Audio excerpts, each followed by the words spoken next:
Welcome to STV. నా పేరు శ్రావ్య. Bulletin updates చూద్దాం. ఉమ్మడి నెల్లూరు జిల్లాకు సంబంధించిన సాగునీటి సలహా మండలి సమావేశం కలెక్టర్ అధ్యక్షతన నిర్వహించారు. సోమశిల, కండలేరు జలాశయాలు నెల్లూరు జిల్లాలో ఉన్న నీటి వినియోగం తిరుపతి జిల్లాలో అధికంగా ఉంది. వచ్చే ఐఏబీ మీటింగ్కు తిరుపతి జిల్లా కలెక్టర్తో పాటు ఇరిగేషన్ శాఖ ఎస్సీలు అధికారులను మీటింగ్కు ఆహ్వానిస్తాం. అవసరమైతే ప్రభుత్వం నుంచి అనుమతి తీసుకుంటాం. గతంలో నిర్లక్ష్యం చేసిన సాగునీటి వ్యవస్థను రైతులకు ఉపయోగపడే విధంగా ముఖ్యమంత్రి చంద్రబాబు, నీటిపారుదల శాఖ మంత్రి సహకారంతో కూటమి ప్రభుత్వం ముందుకు తీసుకుపోతుంది.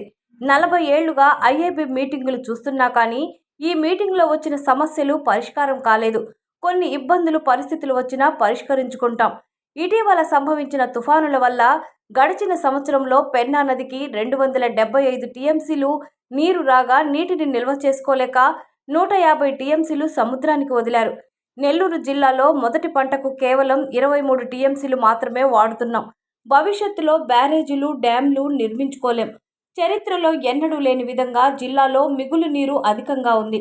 అధిక మిగులు నీటి వల్ల ఆసియాలోనే అతిపెద్ద మట్టి ఆనకట్ట అయిన కండలేరు జలాశయంను జాగ్రత్తగా కాపాడుకున్నాం.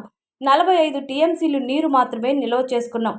మరిన్ని విషయాలను మంత్రి ఆనం రామనారాయణ రెడ్డి సవివరంగా మీడియాకు తెలిపారు. ఈరోజు కూటమి ప్రభుత్వం, ముఖ్యమంత్రి చంద్రబాబు నాయుడు గారు, అలాగే ఇరిగేషన్ శాఖ మంత్రులు రామానాయుడు గారి ఆధ్వర్యంలో వీటిని సరైనటువంటి పందాలు నడిపిస్తూ పనులు మంజూరు చేసుకొని ఈ పనులు కూడా మనం ఇవాళ మళ్ళీ మొదలు పెట్టడం జరిగింది.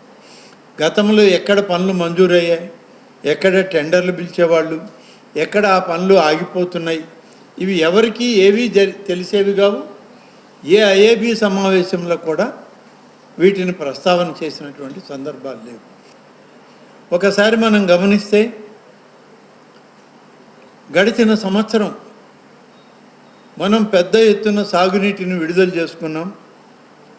దాదాపు 7 లక్షల ఎకరాలకి పంట పండించుకోవడానికి సోమశిల, తెలుగుగంగ ప్రాజెక్టుల నుంచి ఒక్క పెన్నా నదీ జలాలే కాదు, కృష్ణా నదీ జలాలు, వరద ప్రవాహంలో వచ్చినటువంటి జలాలన్నింటినీ కూడా మనం వాడుకొని మరి నీటి వ్యవస్థని రైతులకి అందించగలిగాం.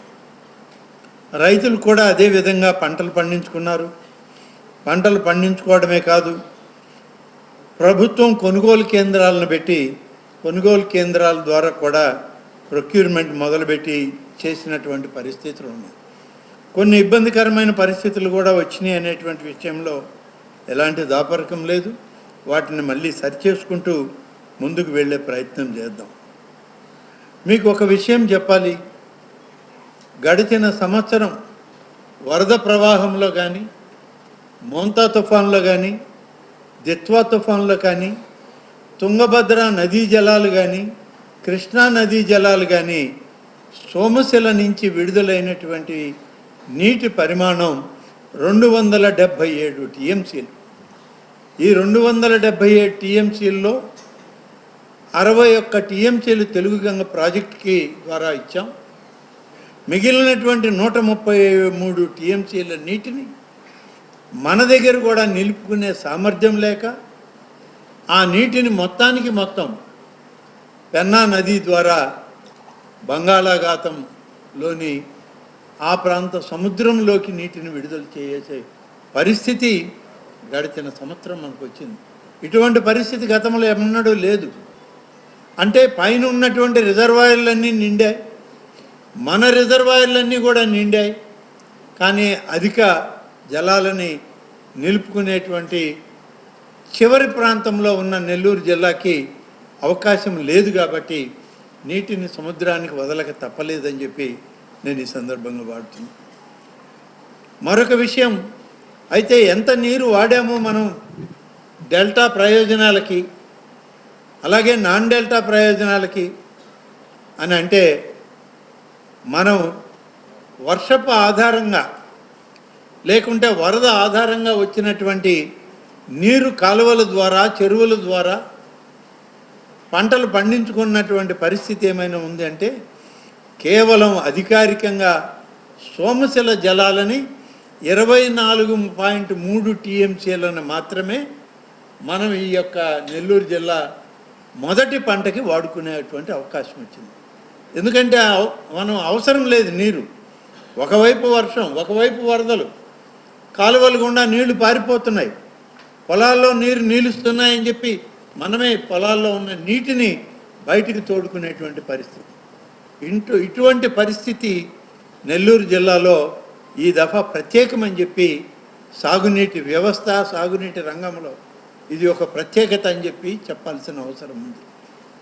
అంటే భవిష్యత్తులో కూడా ఇలాంటి ఉన్నప్పుడు ఇంకా పెద్ద పెద్ద రిజర్వాయర్లు కట్టాలి, బ్యారేజీలు కట్టాలి, అనేకం భవిష్యత్తుకి మనం ఆలోచన చేయాల్సిన పరిస్థితులు ఉన్నాయి.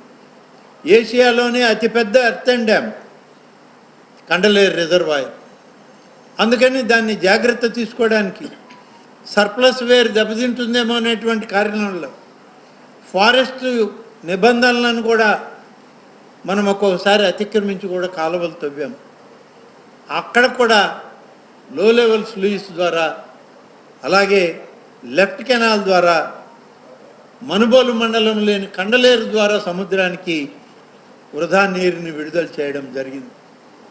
కాబట్టి మనకి అత్యధిక వర్షపాతం, వరద జలాలు, మనకి ఒకవైపున కృష్ణా జలాలు అన్నీ కలిసి ఏకమైనప్పుడు ఇవాళ పూర్తి స్థాయి సర్ప్లస్ వాటర్ మన జిల్లాకి మనకు రావడం జరిగిందనేటువంటి విషయం మీ దృష్టిలో పెట్టాల్సినటువంటి అవసరం ఉంది. సోమశిల రిజర్వాయర్లో 58.17 టీఎంసీల నీరు, అంటే ముందు మనం వాడిన 23 పోను, త్రాగునీటికి పోను 58 టీఎంసీలు ఉంది. ఈ 58 టీఎంసీల్లో మనకి చాలా ఉన్నాయి కండిషన్స్. వీటన్నిటినీ కానీ చూస్తే దీంట్లో మొత్తం 45 టీఎంసీల నీటిని మనం జాగ్రత్త చేసుకోవాల్సిన అవసరం ఉంది. ఇప్పటికే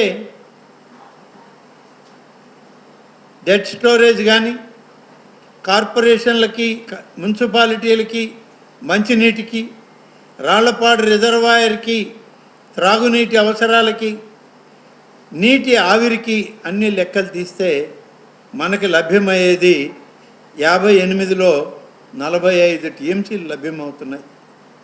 ఇందులో కనిగిరి రిజర్వాయరు, సర్వేపల్లి రిజర్వాయర్లో ఉన్న మిగులు నీరు కానీ కలుపుకుంటే 48 టీఎంసీలు ఉన్నాయి. ఈ 48 టీఎంసీల్లో ఇవాళ ప్రతిపాదన పెన్నార్ డెల్టా ఆయకట్టుకి 2,02,322 ఎకరాలు, అంటే 22.480 టీఎంసీల నీరు.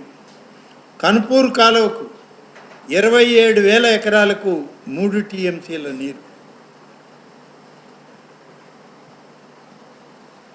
దీనిలో సోమశిల ప్రాజెక్టు కింద కావలి కాలువకు 74,000 ఎకరాలకు 8.25, దక్షిణపు కాలువకు 20,000 ఎకరాలకి 2.25, ఉత్తరపు కాలువకి నీరు లేదు. దీని గురించి ఆఖరిలో చెప్తాను. నేను వరుస క్రమంలో పోతున్నాం కాబట్టి దాని జోలికి వెళ్ళను నేను ఇప్పుడు. కాబట్టి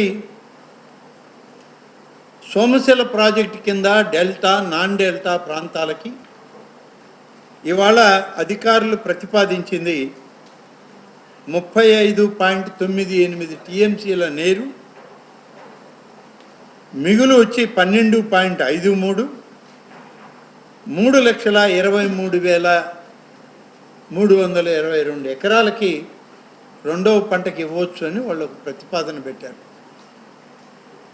ఇది ప్రతిపాదన, చివరిగా నిర్ణయం మళ్ళీ ఉంది. అలాగే కండలేరు జలాశయం ఉమ్మడి నెల్లూరు జిల్లా మళ్ళీ తిరుపతి జిల్లా సత్యవేడు, కాళహస్తిలతో కలిపి కండలేరులో 44.30 టీఎంసీల నీరుంటే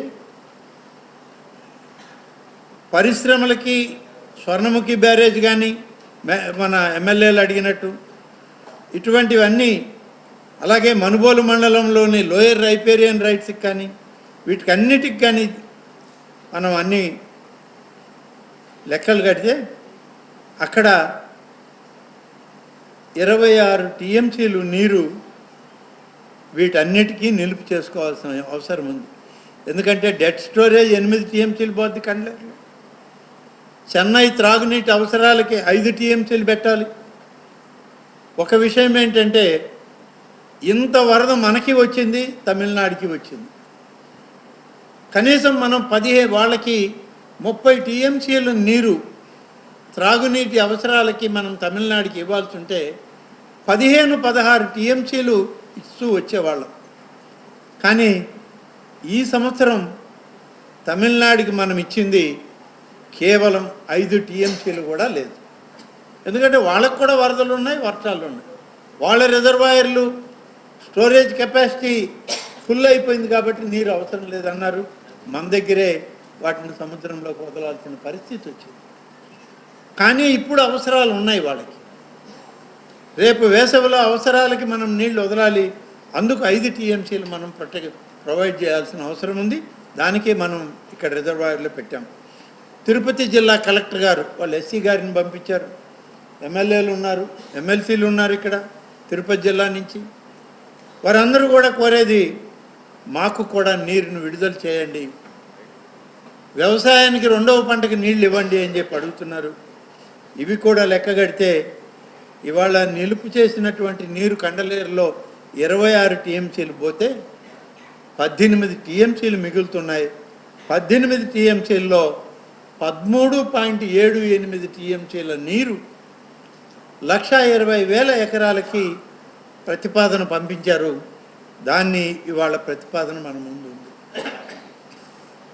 ఈరోజు మన ప్రభుత్వం కూటమి నాయకత్వం వచ్చాక చంద్రబాబు నాయుడు గారు ముఖ్యమంత్రిగా మీరందరూ కూడా WA ప్రెసిడెంట్లు, ప్రాజెక్ట్ కమిటీ చైర్మన్లు, డిస్ట్రిబ్యూటరీ కమిటీ చైర్మన్లు అయిన తర్వాత 4,557 పనులు 393 కోట్ల రూపాయలకి నెల్లూరు జిల్లాలో ఈ నియోజకవర్గాల్లో పనులు మంజూరు చేయడం జరిగింది.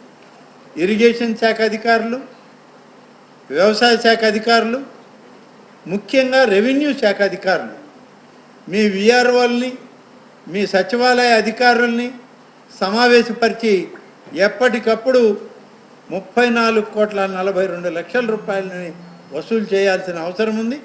ఈ డబ్బు వసూలైతేనే లస్కర్లకు జీతాలు ఇవ్వగలం.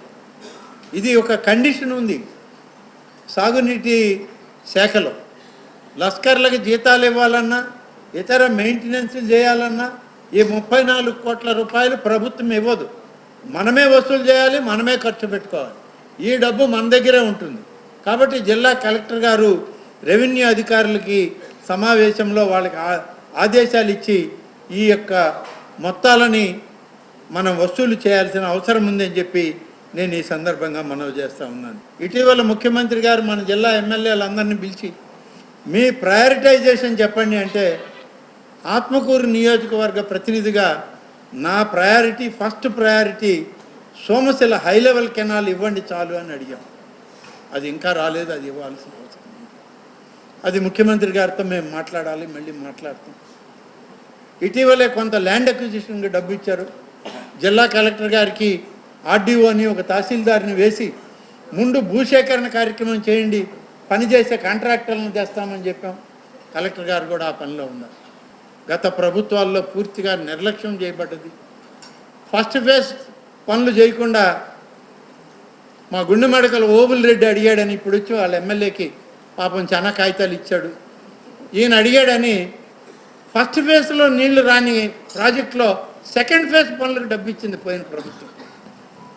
ఎందుకంటే ఆయన ఊరి చెరువు సెకండ్ ఫేజ్లో ఉంది. కాబట్టి ఇలాంటి తప్పుడు విధానాలు, తప్పుడు నిర్ణయాలు గత ప్రభుత్వం చేసింది కాబట్టే ఇవాళ ఇంకా మెట్ట ప్రాంతాలకి సాగునీరు వచ్చే పరిస్థితి లేక, దాహార్తి తీరే పరిస్థితి లేకుండా ఉంది. వీటి మీద ప్రత్యేకమైన దృష్టి జిల్లా కలెక్టర్ దగ్గర నుంచి ఇరిగేషన్ అధికారులు అందరూ కూడా దృష్టి పెట్టాల్సిన అవసరం ఉంది. లేకపోతే తరాలు గడిచిపోయాయి, దశాబ్దాలు గడిచిపోతున్నాయి, ఇప్పటికీ మాకు నీళ్లు లేవు. మాకు నీరు రాదు అని అంటే ఇంకా కూడా మెట్ట ప్రాంతాల బతుకులు అలాగే ఉన్నాయి. ఇవి ఇప్పటి వరకు ఉన్న bulletin updates. Keep watching STV. మేము చేసే వీడియోస్ మీకు నచ్చినట్లయితే లైక్ చేయండి. అలాగే మరిన్ని ఇంట్రెస్టింగ్ అప్డేట్స్ కోసం మా STV తెలుగు ఛానల్ ని సబ్స్క్రైబ్ చేసుకోండి.